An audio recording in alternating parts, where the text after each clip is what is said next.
Breaking the Monopoly, 1890.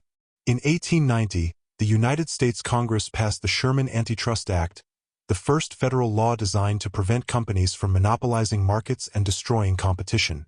It was a new kind of legal idea, that economic power, like political power, could be dangerous when concentrated in too few hands.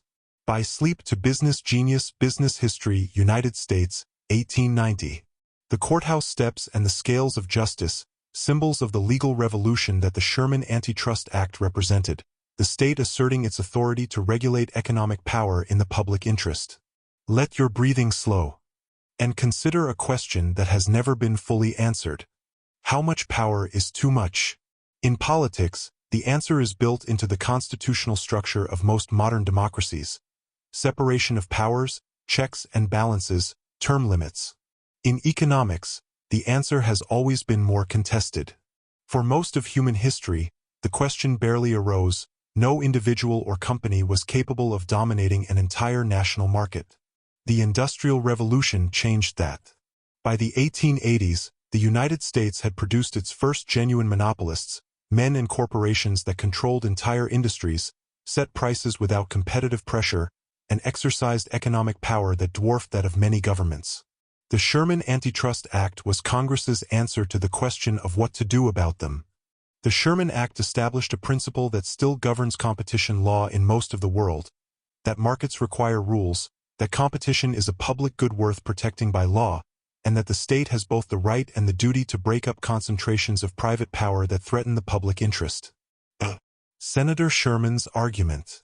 Washington, D.C., 1890. The case for antitrust law. Senator John Sherman of Ohio, the Act's primary sponsor, made an argument that was both economic and political. On economic grounds, he argued that monopolies raised prices, reduced quality, and strangled innovation by eliminating the competitive pressure that drove improvement. On political grounds, he argued that concentrated economic power was incompatible with democratic government, that a company with the economic reach of Standard Oil or the railroad trusts was effectively a private government, accountable to no one.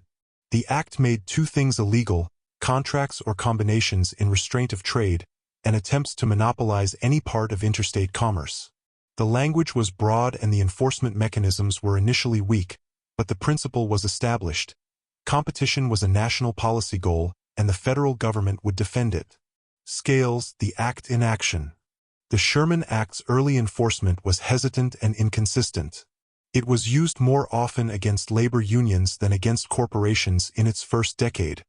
But Theodore Roosevelt's administration began a vigorous campaign of antitrust enforcement after 1901, breaking up Northern Securities, a railroad monopoly, and ultimately Standard Oil itself in 1911. The act remains in force today, and its principles underlie competition law in the European Union, the United Kingdom, and most developed economies. A living law.